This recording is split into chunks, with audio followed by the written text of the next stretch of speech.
வணக்கம் எல்லாத்துக்கும். நாங்கள் பெருங்குடி கங்கோதிரி அப்பார்ட்மெண்ட்ஸில் தங்கியிருக்கோம். ஸோ இன்றைக்கி ஈவினிங் ஒரு 5:30 மணி போல் பார்த்தீங்கன்னா என்னாச்சுன்னா, எங்கள் அப்பார்ட்மெண்ட் பேக் சைடில் ஒரு சின்ன பிளாஸ்ட் சவுண்ட் கேட்டுச்சு. ஸோ இது வந்து ஒரு 1 வீக் முன்னாடியே ஒரு சின்ன பிளாஸ்ட் இருந்தது. வாட்டர் சீப்பேஜ் ரொம்ப இருந்தது. ஸோ அது வந்து வித்தின் 1 or 2 ஹவர்ஸில் வந்து க்ளோஸ் பண்ணிட்டாங்க. ஸோ அந்த மாதிரி இருக்கும்னு நினச்சி நாங்கள் சிம்பிளாக இருந்தோம். வித்தின் 30 செகண்ட்ஸில் பார்த்தீங்கன்னா இன்னொரு டேமேஜ், இன்னொரு பிளாஸ்ட் வந்தது 30 செகண்ட்ஸ்லேயே. அப்போ பார்த்தீங்கன்னா தண்ணி உள்ளே அப்பார்ட்மெண்ட்டுக்குள்ளே என்ட்ரி ஆயிடுச்சு. சென்னை ஃப்ளட் அப்போ எவ்வளோ தண்ணி வந்ததோ அதை விட மேலே ஜாஸ்தி வந்தது. ரீசனான்னு பார்த்தீங்கன்னா, எங்களுக்கு பில்டிங்க்கு ஆப்போசிட்டில் ஒரு 45 லட்சம் லிட்டர் டேங்க் இருக்க கவர்மெண்ட் சப்ளை பண்ணுற வாட்டர் டேங்க் இருக்குது. ஸோ அந்த டேங்க்லேருந்து போகிற மெயின் பைப்லைன் வந்து டேமேஜ் ஆகிருக்கு. ஸோ அந்த பைப்லைன்லேருந்து எங்கள் அப்பார்ட்மெண்ட்டுக்குள்ளே லீக்கேஜ் ஆன தண்ணி வந்து பார்த்திங்கன்னா டோட்டலாக எங்கள் ஒரு 2-3 பார்க்கிங் லாட்டில் டோட்டலாக எடுத்துருச்சு, ரிமூவ் ஆயிடுச்சு டோட்டலாக. ஸோ அதனால் ப்ராப்பர்ட்டி டேமேஜ் மட்டும் எங்களுக்கு பார்த்தீங்கன்னா, நாங்கள் இங்கே செகண்ட் ஃப்ளோரில் தான் இருக்கோம் அந்த அப்பார்ட்மெண்ட்டில். எங்களுக்கு மட்டுமே ஒரு 4 பைக்கு ப்ளஸ் ஒரு காரு டோட்டல் டேமேஜ். அதை எடுத்துகிட்டு போய் நாங்கள் ஸ்க்ராப் தான் பண்ண முடியும், அந்த மாதிரி சுச்சுவேஷனில் இருக்குது. இது வந்து எங்களோட ஒரு அப்பார்ட்மெண்ட், எங்கள் ஒரு ரூமில் மட்டும் நடந்த சுச்சுவேஷன். இதே மாதிரி இங்கே 16 ரூம் இருக்குது, 16 ஃபேமிலிஸ் தங்கியிருக்காங்க. அவங்க ஃபேமிலிக்கு வந்து கிட்டத்தட்ட ஒரு 25 பைக் இந்த மாதிரி போயிருக்கும், ஒரு 5 கார் டோட்டல் டேமேஜ்.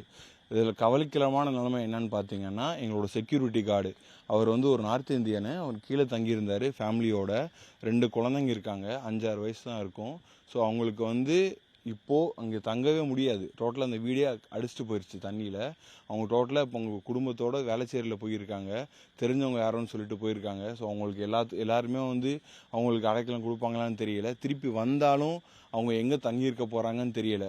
இப்போ எங்களுக்கு நடந்த ப்ராப்பர்ட்டி லாஸு ப்ளஸ் இந்த மாதிரி இந்த ஒர்க்கு வந்து பார்த்திங்கன்னா, இங்கேருந்து ஒரு 100 மீட்டர்ஸ்க்கு பார்த்திங்கன்னா இந்த ஒர்க்கு ஒரு 6 மாதமாக போட்டுக்கிட்டு இருக்குது. ஒரு சில டைம் தோண்டுவாங்க, சில டைம் மூடுவாங்க. எப்போ இது பெர்மனெண்ட்டாக க்ளோஸ் ஆகுன்னு எங்களுக்கு தெரியலை. எங்களுக்கு ஒரு பெர்மனன்ட் சொல்யூஷனாக இதை க்ளோஸ் பண்ணிவிட்டு எங்களுக்கு நடந்த டேமேஜஸ்க்கு ஒரு ரெக்குவயர்மெண்ட் அமௌண்ட் கொடுத்துட்டு, இந்த பவர் சர்க்யூட் பார்த்திங்கன்னா எப்போ மழை வந்தாலுமே எங்களுக்கு பிளாஸ்ட் ஆகும். ஒரு ஃபயர் ஸ்பார்க் கண்டிப்பாக இருக்கும். ஆஃப் பண்ணுவாங்க, ஒரு 1/2 hour கழித்து வந்து போடுவாங்க.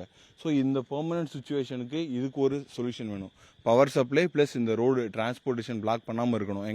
எங்களுக்கு இது ஒரே ஒரு ரூட்டு தான் எங்களுக்கு மெயின் ரோடு இந்த அப்பார்ட்மெண்ட்டுக்கு. எஸ்பெஷலி பார்த்தீங்கன்னா, நாங்கள் ஈசிஆர் ரோடு, ஓஎம்ஆர் ரோடு எங்கே போகணுனாலும் இந்த ரூட்டில் தான் போய் ஆகணும். ஸோ இதுக்கு வந்து பெர்மனன்ட் சொல்யூஷன் கொடுத்தீங்கன்னா எங்களுக்கு ரொம்ப நல்லாயிருக்கும். நேரில் வந்து பார்த்தாங்களா இன்றைக்கி? இன்றைக்கி நேரில் வந்திருந்தாங்க. எல்லாம் நடந்து முடிஞ்ச ஒரு 1/2 hour 1 hourல எல்லாம் வந்திருந்தாங்க. பட் சொல்யூஷன் கிடைக்குமான்றதான் எங்களோட பெரிய கேள்வி. சொல்யூஷன் கொடுத்துட்டாங்கன்னா நல்லது. வந்துட்டு போயிருக்காங்க, தட் இஸ் வெல் டேக்கன், நான் உங்களுக்கு நன்றி சொல்கிறேன். பட் அதுக்கான ஏற்ற மாதிரி சொல்யூஷன் கொடுத்துட்டாங்கன்னா எங்களுக்கு ரொம்ப நல்லாயிருக்கும். என்ன சொன்னாங்க, எத்தனை நாளில் சரி பண்ணி தருவாங்க? பவர் சப்ளை இன்றைக்கி கொடுத்துருக்காங்க சார், டெம்பரவரி பவர் கனெக்ஷன் கொடுத்துருக்காங்க. ஸோ இது பெர்மனெண்ட்டாக எப்போ க்ளோஸ் ஆகுன்றது எங்களுக்கும் தெரியல, அவங்களுக்கும் தெரியல. உள்ளே எங்கள் அப்பார்ட்மெண்ட்டுக்கு உள்ளே நடந்த டேமேஜஸ் மட்டும் எப்படியும் மினிமம் 3-4 days ஆகும். ஃபுல்லாக எல்லாரும் வந்து வேலை பார்த்தீங்கன்னா உள்ளே போய் கேப்சர் பண்ணி பார்த்தீங்கன்னா தெரியும். மண் மட்டுமே ஒரு 3 லோடு அள்ளலாம். இந்த மாதிரி ஒரு அப்பார்ட்மெண்ட்டுக்கு பேஸ்மெண்ட்டே கட்டிடலாம், அவ்வளோ மண் உள்ளே இருக்குது. ஸோ அந்த மண்ணை கிளியர் பண்ணிவிட்டு நடந்த வெஹிக்கிள்ஸ்லாம் டேமேஜ் போட்டு திரும்பி பேஸ்மெண்ட் நீங்கள் எடுத்து கொடுத்து ஒரு பார்க்கிங் லாட் ரெடி பண்ணணும்னா மினிமம் ஒரு 3-4 days ஆகும், எல்லோரும் வேலை பார்த்தா கூட. பொலிட்டிக்கல் இன்ஃப்ளூயன்ஸ் யாரும் வந்தாங்களா? கவுன்சிலர், எம்எல்ஏ அந்த மாதிரி வந்தாங்க? வந்திருந்தாங்க சார், சேர்மன்னு கவுன்சிலர் வந்திருந்தாங்க. பட் அதான் வந்திருக்காங்க, பார்த்துருக்காங்க. அது வரைக்கும் சந்தோஷம். எங்களுக்கு சொல்யூஷன் கிடச்சிச்சின்னா இன்னும் நல்லாயிருக்கும்.